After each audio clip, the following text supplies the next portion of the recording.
Hello, my name is Alia Hercules and you're here in my kitchen with the food that makes us, recipes that comfort and connect us. And this is the second one that we're filming in spring, and due to popular demand and to your poll results, I'm making Ossetian pies.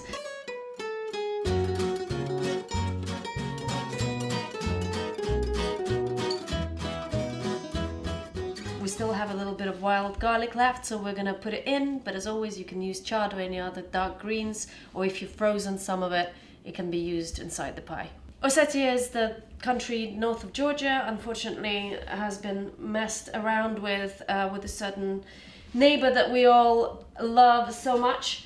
But this recipe is amazing, and you know, I really hope that you make it. It's one of the ones that I just always make during events or if people come over, and it's just the most delicious thing. And it can be filled with all sorts of things, with just like regular cabbage and with meat and with other things, but my favorite version is cheese and herbs and spring onions. So this is kind of like a spring summer version. And today I'm using a mixture of halloumi cheese and feta cheese, and I also have a little bit of this wild garlic, but you can use beetroot stems, finely chopped, or chard, or kale, or spinach, or any other dark green that you like. And I also have spring onions, and I've got dill. But again, in terms of herbs, you can put whatever you like. Sometimes I do a mixture of a little bit of tarragon and coriander and dill, or you can leave it out. You know, you can really just kind of like go a little bit creative with the filling, I think. And for the dough, I'm going to use some kefir and some water, although sometimes I use a mixture of milk and kefir or just kefir. But if you want to make this vegan, you can literally just use water. Just make it up to the, you know, the overall kind of liquid amount that you've got in the recipe. Yeah, it's pretty simple with a little bit of yeast. Okay, so today I haven't got any milk, so I'm just gonna use some water and kefir. I've got 150 mils of kefir here, and I'm gonna add 100 mils of water.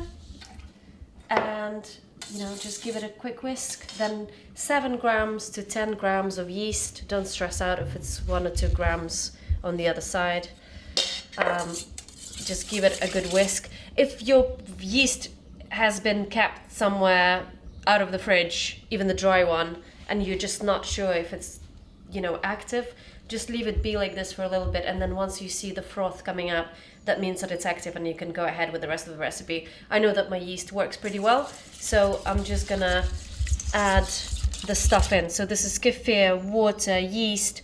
I'm gonna add, normally I add honey, but again, we're just a bit low on things today, so I'm just gonna use a bit of sugar. It's just like golden custard sugar, about half a tablespoonful, and I'm gonna put the salt in straight away. I know that people get stressed out when you put the salt with the yeast because it inhibits it, but honestly, don't worry about it. So this is 5 grams of fine sea salt. It's nice when the dough is nicely seasoned, you know, when it's not just the filling, but the dough itself is really tasty and you don't want to leave any bits behind. So I'm just gonna mix all of that through, and literally I've got 380 grams of flour here. Again, normally I'd use plain flour. All I had left was Italian 00 flour, and I'm just gonna do it. It will be fine. So I'm just gonna put it in, and then maybe just grab a spoon or a fork or something, a spoon maybe, and just give it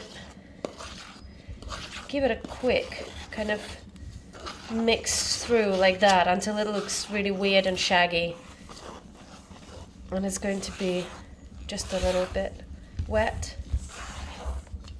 and then just go in with your hand and just squash it about. Actually, it's not as wet today as it normally is. You know, these kind of things also depend on how much moisture is in the air, how humid your kitchen is, the time of the year. So I've got like a little bit of dryness here at the bottom, Kai, if you would just want to go in. See, I've got a little bit of water here, so I'm just gonna sprinkle it in, and I'm just gonna mush it all together. and it's gonna be all scraggy and weird looking, but don't worry, once it starts, we're gonna give it like a quick knead just to bring it together, but then we're just gonna leave it to hydrate. So that's it. Just make sure that there's no kind of like dry pockets of flour in there, okay? But it's okay for it to look really kind of rough at the moment. And that's it. We're just gonna leave it rise, come together and hydrate for about half an hour, 40 minutes, and then you'll see that it's going to go through some changes, especially if your yeast is playing ball. Just cover it. We're just going to cover it with some plastic. Actually will probably be better. You know what I do sometimes? I just reuse bags instead of using cling film and stuff. I just put that on top like that. Make sure that it's nicely tucked in and tight, and we're just gonna leave it rise.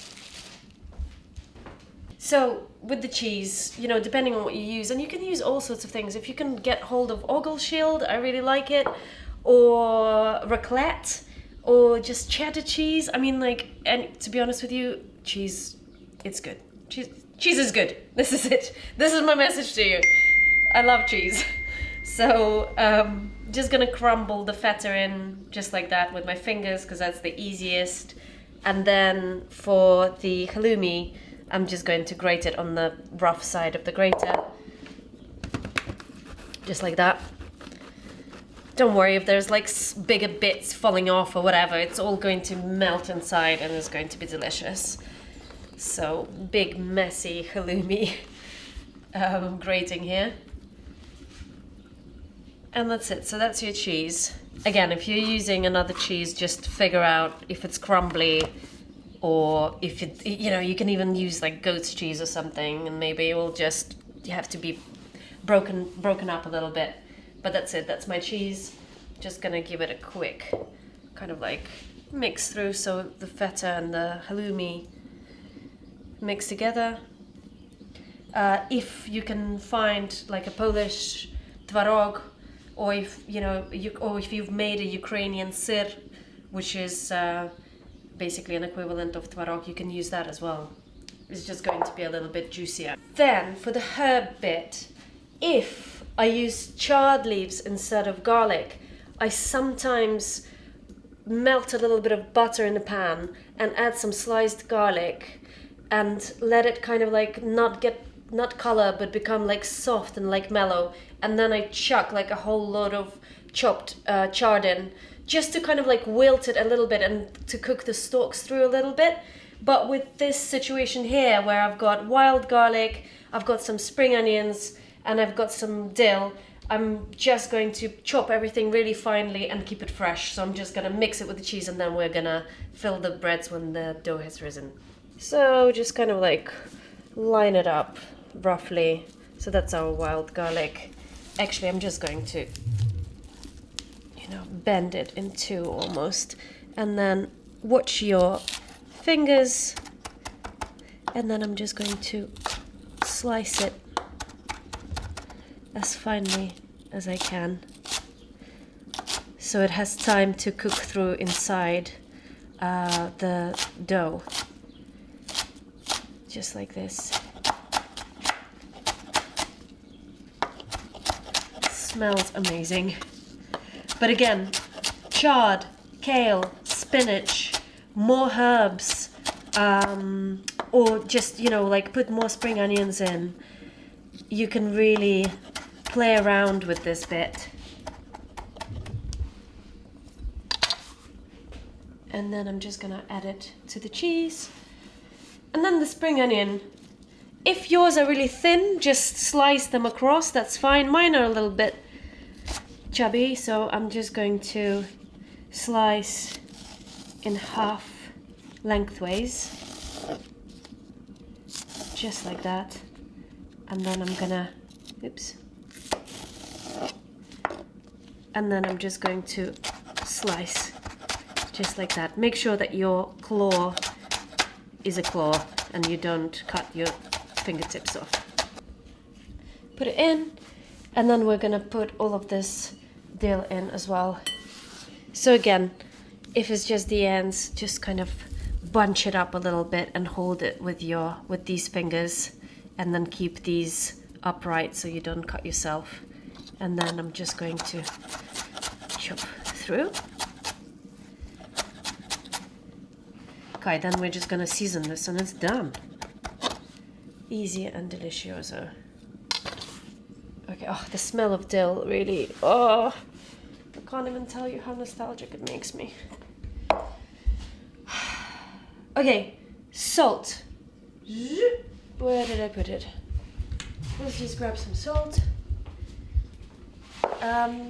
Taste your cheese before, see how salty it is, and then just kind of like go with your instincts and think it needs to be well seasoned. So my feta and my halloumi are not overly salty. Yes, so I'm just gonna put a couple of pinches of sea salt flakes, and then if you're into pepper, you can add a little bit of pepper as well.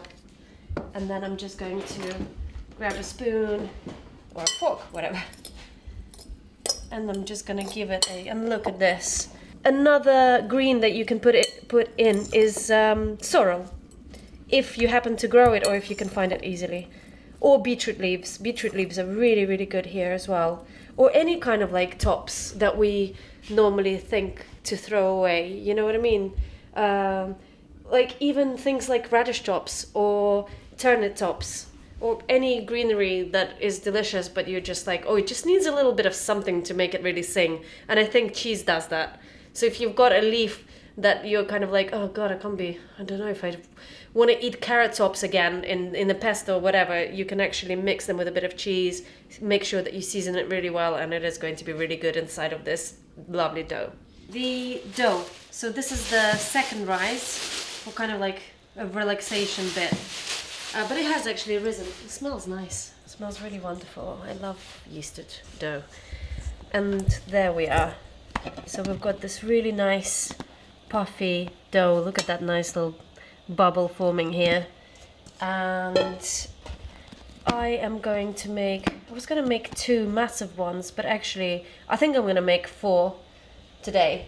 So, you know, you can vary them in sizes. You can make little ones that are kind of like, you know, 1 per person, or you can make 2 massive ones and cut them into 8 pieces, or you can do 4. I think this amount of dough makes for 4 really nicely sized pies.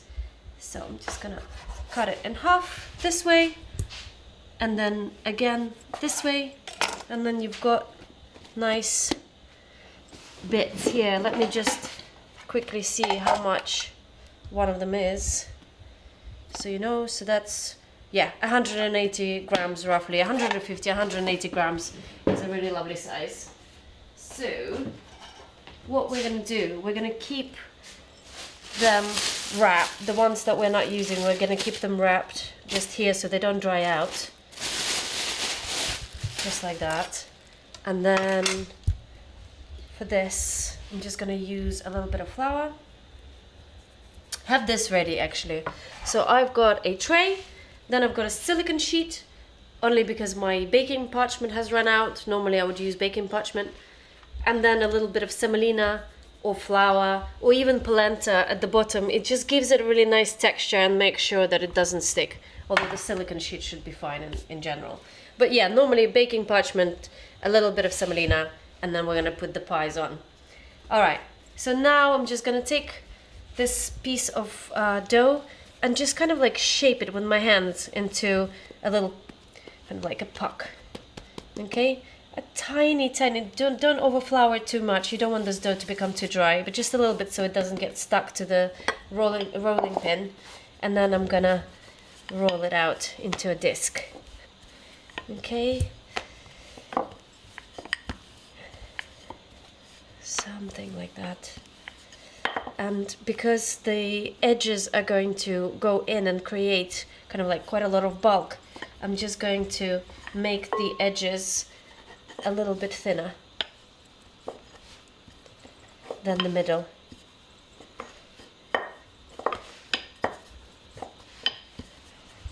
Or you can also just do it with your hands, you know? Just lift it up and just stretch.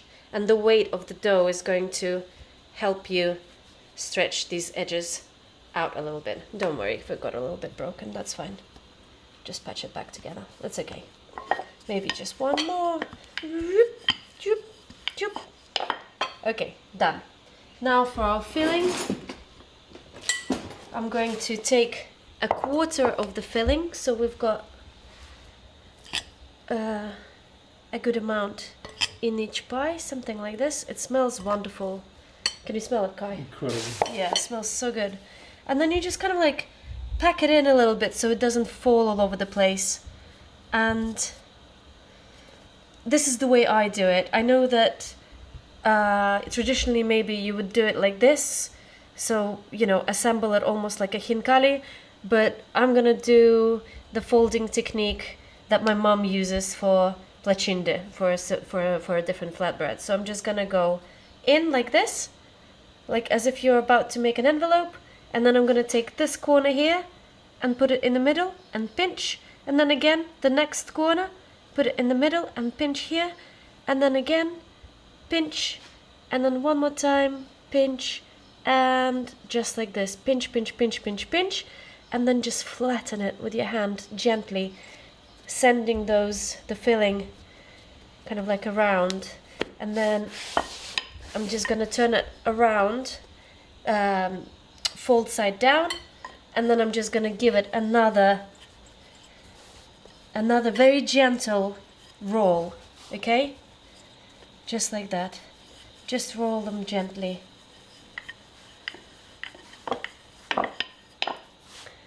There you go. And you've got your nice little flatbread, and I'm just going to put it here, and it's gonna rise, but I need to cover it so it doesn't dry out. So I'm just gonna put our nice little summer kitchen-y towel on top. So they're going to rise for about half an hour, 40 minutes, depending on how hot or cold it is in your kitchen. So just have like a little bit of space in between. Even if they merge a bit, it's fine. You'll be able to separate them once they bake. But this is fine like this. And then again, just get a bag or something to cover them so they don't escape.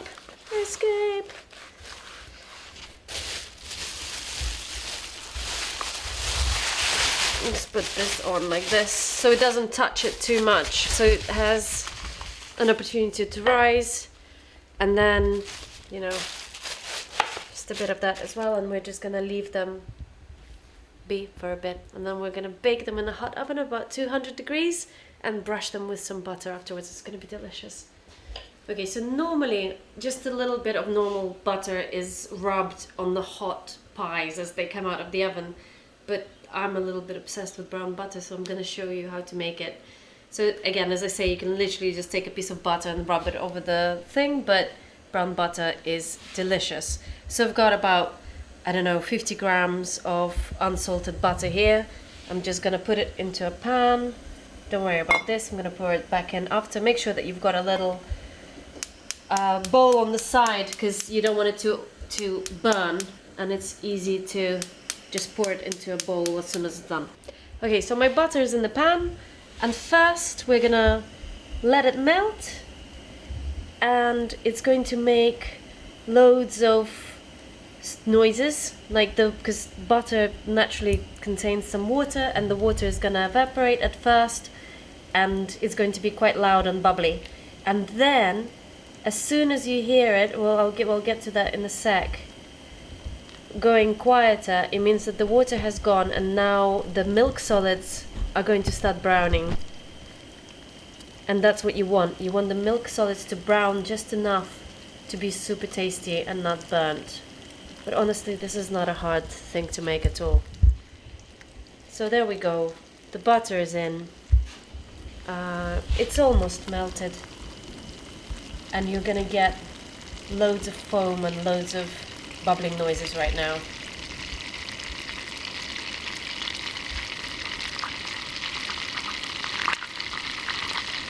Make sure that you've got a little whisk handy, because in a minute all of the milk solids are going to get stuck to the sides and the bottom of the pan, and they can burn. You don't want that to happen, so you're going to need to dislodge them with a little whisk is the best. And then also make sure that you've got a little bowl on the side, because once it gets to the brownness that we desire, if we leave it in a hot pan for too long, it's gonna burn, so you need to transfer it into a cold bowl straight away. So there we are. It's still kind of like, I'm just gonna go in with the whisk there a little bit and give it a little scrape at the sides and the bottom, but it's not there yet. We're just gonna wait for all of the water to evaporate, and then the caramelization process is gonna start. It shouldn't take longer than 2 minutes. Right, okay, see? The water is going, it's becoming really foamy, and it's quieting, so now it's quiet, and this is when we really need to go in and start doing this with the whisk.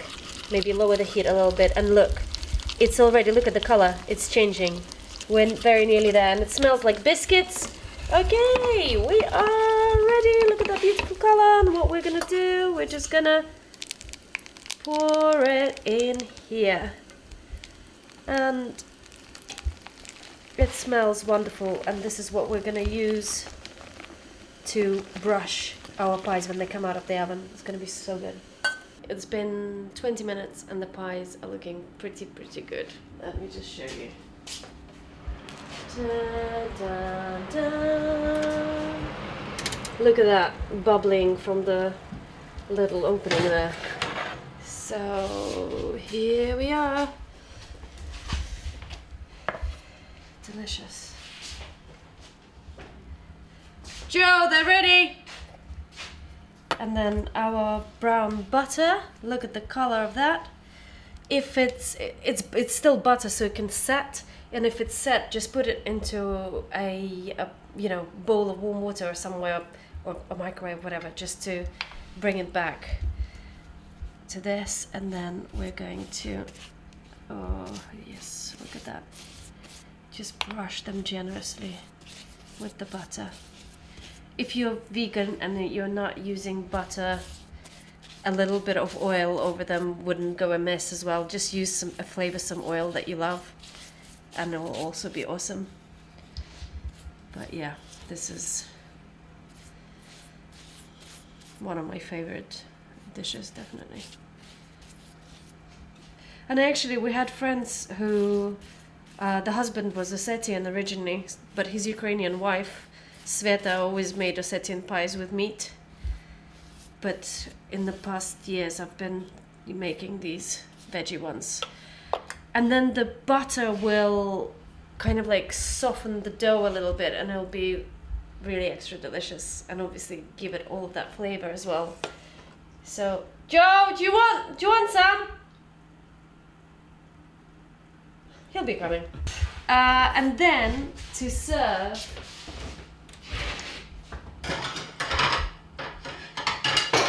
I mean, in all honesty, good to leave them stand for, at least 5 minutes, just so it all kind of settles down a little bit, but I'm just gonna cut it now.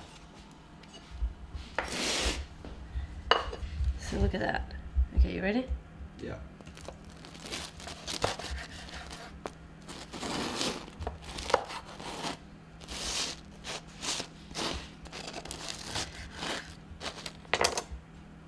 Look at that delicious stuff inside. The halloumi and the feta and the wild garlic. Oh, it smells wonderful. So it's fresh, but it's also rich from the brown butter on top, and extremely delicious. And the way to serve this, you can serve it instead of bread with your green borscht, for example, or any other soup, or you can make a really big salad and just have it as, because it's a lunch, really. It's a little brunch kind of dish in itself. Or if you're making a winter version, just loads of fermented vegetables served with this, again, for lunch, is a beautiful thing. So,